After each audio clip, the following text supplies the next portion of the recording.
వీర్యం అసలు రావట్లేదు. వయసు 28 సంవత్సరాలు. అందుకే పెళ్లి కూడా చేసుకోలేదు. ఒక మంచి టాబ్లెట్ కానీ, లేదు అంటే సొల్యూషన్ కానీ చెప్పండి. ఇది ఒక subscriber question. Hi, this is Veerabrahmam, consultant pharmacist B pharmacy. యాక్చువల్గా మనం ప్రాక్టికల్గా మాట్లాడుకున్నట్లయితే 28 సంవత్సరాల గల ఒక అబ్బాయికి హెల్త్ ఇష్యూస్ అనేవి ఏమీ ఉండవు అండ్ హార్మోన్స్ కూడా బాగా పనిచేస్తాయి. ఇక్కడ మీరు ఒక్క విషయం తెలుసుకోండి, అబ్బాయిలకి ఎవరికైనా ఒక్కసారి ఎజక్యులేషన్కి 5 ml సీమెన్ అనేది శరీరం నుంచి బయటకు వస్తుంది. ఇది 18 సంవత్సరాల వయసు గల అబ్బాయిల నుంచి 40-45 సంవత్సరాల వయసు గల మగవాళ్ళ వరకు కూడా అందరికీ వర్తిస్తుంది. కానీ ఇక్కడ 18 సంవత్సరాలు నిండిన వయసు గల అబ్బాయిల నుంచి 28 సంవత్సరాలు 30-35 40 సంవత్సరాల లోపు గల అబ్బాయిలకి వీర్యం రావట్లేదు అని అంటే మీరు తెలుసుకోవాల్సిన విషయం ఏంటంటే దానికి మేజర్గా 2 కారణాలు ఉన్నాయి.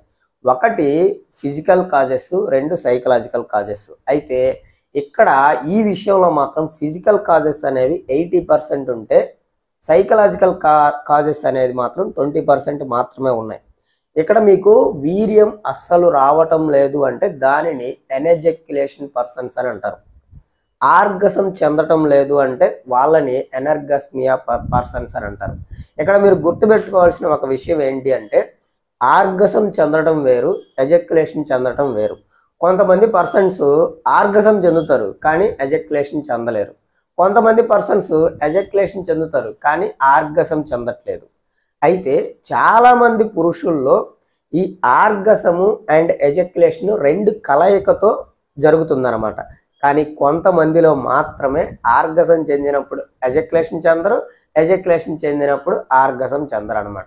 అయితే ఈ సబ్జెక్టు మీద మీకు ఇంకా క్లారిటీ రావాలి అని అంటే దీనికి అసలు ఫిజికల్ కాజెస్ ఏమున్నాయి, సైకలాజికల్ కాజెస్ ఏమున్నాయి, అవి క్లియర్ అవుతాయా లేదా అనేది మీరు తెలుసుకున్నట్లయితే మీకు ఈ సబ్జెక్ట్లో క్లియరెన్స్ అనేది వచ్చేస్తుంది.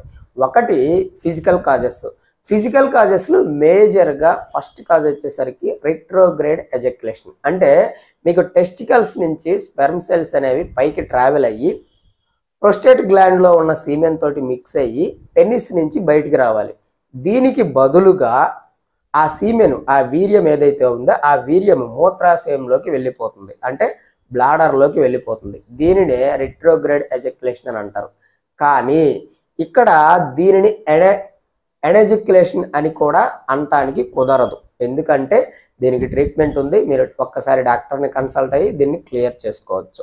ఈ రిట్రోగ్రేడ్ ఎజక్యులేషన్ ఉన్న వాళ్ళకి అన్నీ కామన్గా ఉంటాయి, ఒక్క వీర్యం ఒక్కటే బయటికి రాదు. కాబట్టి మీరు కన్సల్ట్ అవ్వండి డాక్టర్ని. 2 బీపీహెచ్ అంటే బెనైన్ ప్రోస్టాటిక్ హైపర్ప్లాసియా.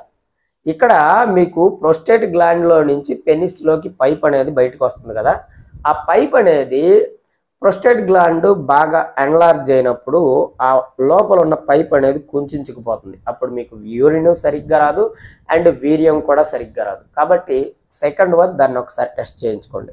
3వది డయాబెటీస్ ఉండటం. 4 మీరు డిప్రెషన్కి కానీ, యాంగ్జైటీకి కానీ, లేదు అంటే హై బీపీకి కానీ కొన్ని రకాల మెడిసిన్స్ వాడటం వల్ల మీకు వీర్యం అనేది బయటికి రాదు. తర్వాత స్పైనల్ కార్డ్ ఇంజరీస్ జరగటం. తర్వాత మీకు పెల్విక్ ఫ్లోర్లో అంటే బొడ్డు కింద ఉన్న భాగంలో నెర్వ్స్ డ్యామేజ్ అవటం వల్ల కూడా మీకు వీర్యం అనేది బయటికి రాదు. తర్వాత కొంతమంది క్యాన్సర్కి ట్రీట్మెంట్ తీసుకుంటారు, దాంట్లో ఎక్కువగా రేడియేషన్ ట్రీట్మెంట్స్ అనేవి ఉంటాయి. సో రేడియేషన్ ట్రీట్మెంట్లో ఉన్నప్పుడు వీర్యం అనేది బయటికి రాదు. సో ఇవన్నీ కూడా మీకు ఫిజికల్ కాజెస్. ఈ ఫిజికల్ కాజెస్ కనుక మీరు క్లియర్ చేసుకున్నట్లయితే ఇప్పుడు చాలా అడ్వాన్స్ టెక్నాలజీ తోటి ట్రీట్మెంట్స్ అనేవి వచ్చాయి. చాలా పెద్ద డాక్టర్స్, మంచి డాక్టర్స్, యూరాలజిస్టులు ఉన్నారు, పెల్విక్ సర్జన్స్ ఉన్నారు. చాలా మంచి ట్రీట్మెంట్ అయితే ఉంది. కాబట్టి మీరు ఈ చిన్న ప్రాబ్లమ్స్ని మీ మనసులో పెట్టుకొని అదేదో పెద్ద ప్రాబ్లం లాగా, పెద్ద భూతం లాగా చూసుకొని నేను పెళ్లి చేసుకుంటే పనికిరానేమో అనే ఒక ఆలోచన అనేది మీ మైండ్లో నుంచి తీసేయండి. ఇప్పుడు చాలా మంచి ట్రీట్మెంట్స్ ఉన్నాయి కాబట్టి డాక్టర్ని కన్సల్ట్ అవ్వండి, యూరాలజిస్టులు కానీ, పెల్విక్ సర్జన్స్ కానీ. సో సైకలాజికల్ ప్రాబ్లమ్స్ ఏమున్నాయో చూద్దాం. సైకలాజికల్ ప్రాబ్లమ్స్లోకి వచ్చేసరికి ఒకటి సిచ్యువేషన్ బేస్డ్ ఎనెజక్యులేషన్.